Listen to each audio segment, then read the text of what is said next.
Good morning student. सामाजिक विज्ञान भूगोल पाठ 1 संसाधन एवं विकास का आज हम आगे का अध्ययन करेंगे। हमने कल की वीडियो में इस पाठ में संसाधन कितने प्रकार के होते हैं और संसाधन क्या होता है इसका अध्ययन किया था। आज का हमारा जो टॉपिक है वो है भू संसाधन। भू मतलब होता है भूमि जहाँ पर हम रहते हैं। हम मानव जो है वो सभी अपनी जो क्रियाएं हैं वो कहाँ पर करता है, भूमि पर ही रहकर करता है। इसके अलावा जितनी भी हमारी देश की आर्थिक क्रियाएं होती हैं वह भी सब कहाँ पर होती है, भूमि पर ही होती है। यहाँ पर मैं आपको बता दूँ कि कल मैंने आपको बताया था कि संसाधन दो प्रकार के होते हैं, एक होता है प्राकृतिक संसाधन, एक होता है मानव संसाधन।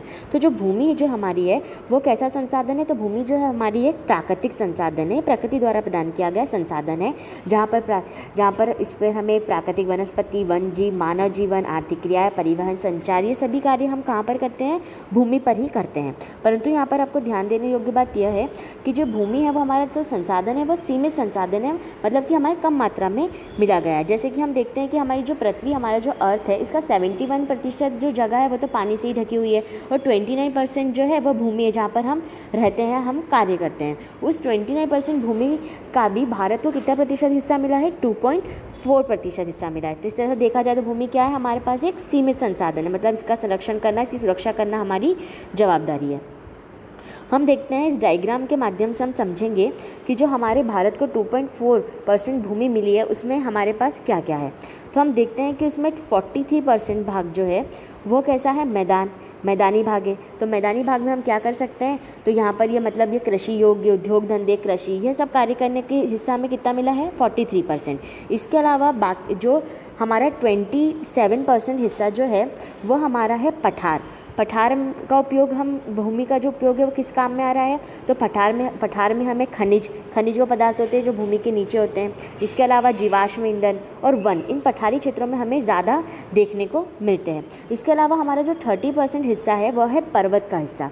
पर्वतीय भू क्षेत्र किस काम में आता है, तो ये इसमें हमें नदियाँ मिलती है। इसके अलावा पर्यटन विकास के लिए बहुत ज़्यादा ज़मीन उपयोगी है, पारिस्थितिकी तंत्र के लिए जगह जो है वो बहुत ज़्यादा उपयोगी है। तो हमारा जो भूमि का हिस्सा है वो इस प्रतिशत के हिसाब से बटा हुआ है। आगे हम देखते हैं कि भूमि का उपयोग करना क्यों भूमि का उपयोग हम किन उद्देश्यों के लिए कर रहे हैं, भू उपयोग हम किस उद्देश्यों के लिए कर रहे हैं। तो हम यहाँ पर देखेंगे कि वनों के लिए भूमि का उपयोग किया जाता है। इसके अलावा कृषि के लिए भूमि का उपयोग किया जाता है। इसमें भी दो प्रकार की, जैसे कि बंजर भूमि है और कृषि योग्य भूमि है। बंजर भूमि मतलब कि वह भूमि जो है कृषि योग्य भूमि नहीं है, यहाँ पर हम कृषि नहीं कर सकते हैं।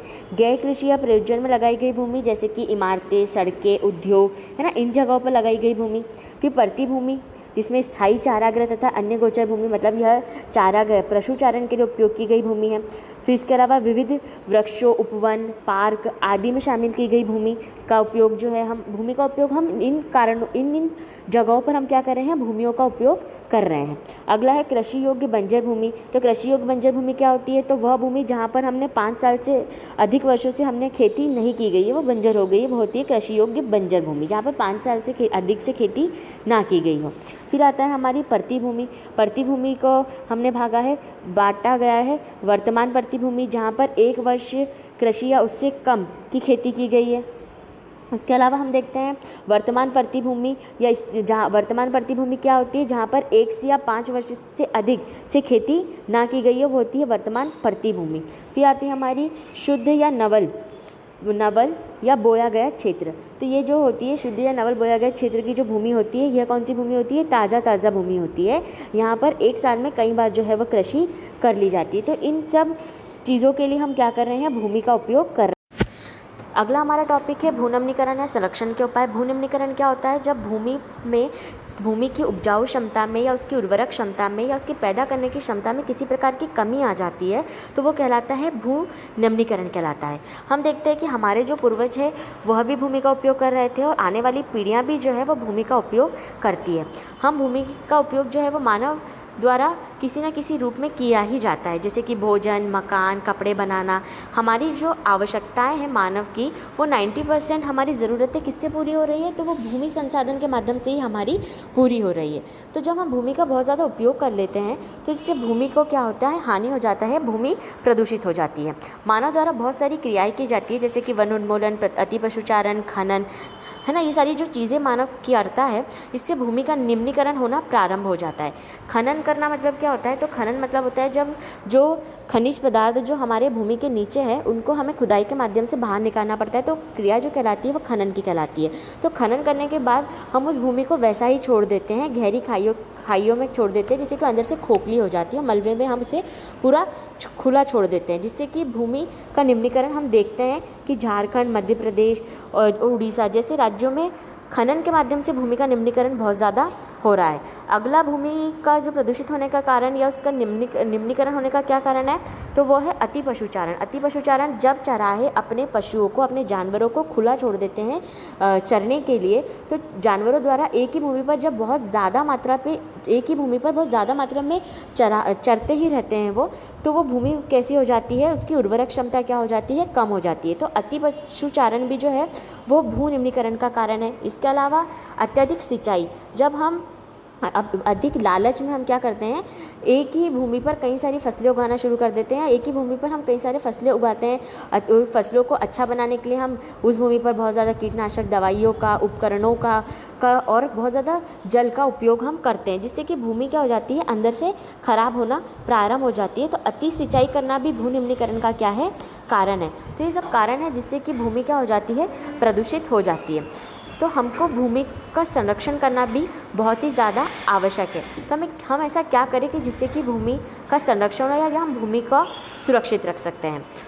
तो हम देखते हैं कि मानव जो है वह अपनी कई क्रियाएं जैसे कि वनोन्मूलन, अति पशुचारण, खनन के कारण भूमि को प्रदूषित कर देता है, या ये सभी भू निम्नीकरण के हमारे कारण बन जाते हैं। तो भू निम्नीकरण को रोकने के उपाय क्या है, तो हम देखते हैं कि वनारोपण, अधिक से अधिक मात्रा में पेड़ पौधे लगाना चाहिए। चारागाहों का समुचित प्रबंध, मतलब जो अति पशुचारण हम जो करा रहे हैं उसका हमें समुचित प्रबंध कराना चाहिए। इतनी ज़्यादा मात्रा में पशुओं का चारण नहीं कराया जाना चाहिए। इसके अलावा हमें कांटेदार झाड़ियाँ लगाकर रेतीले टीलों को स्थिर बनाना चाहिए। बंजर भूमि है उसका उचित प्रबंध करना चाहिए, मतलब उसे वापस बंजर भूमि को हमें उचित प्रबंध करके उसे वापस उस भूमि की उर्वरक क्षमता में वृद्धि करके उसे कृषि योग्य भूमि बनानी चाहिए। सिंचाई का समुचित प्रबंध करना चाहिए, अत्यधिक मात्रा में सिंचाई नहीं करनी चाहिए।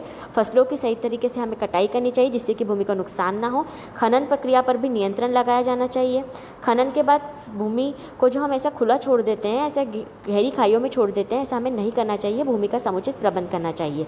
उद्योगों से निकलने वाले गंदे पानी से हमें सिंचाई नहीं करनी चाहिए। और उद्योगों का जो गंदा पानी निकल रहा है उसकी भी हमें समुचित व्यवस्था करनी चाहिए। सड़कों के किनारे वृक्षारोपण करना चाहिए और वन उन्मूलन मतलब कि पेड़ों की कटाई पर हमें रोक लगाया जाना चाहिए। तो ये जो टॉपिक है भू निम्नीकरण और संरक्षण, इंपॉर्टेंट टॉपिक है जिन्हें आप अच्छे से समझेंगे। इस पार्ट का अगला जो टॉपिक है वो हम अगली वीडियो में समझेंगे।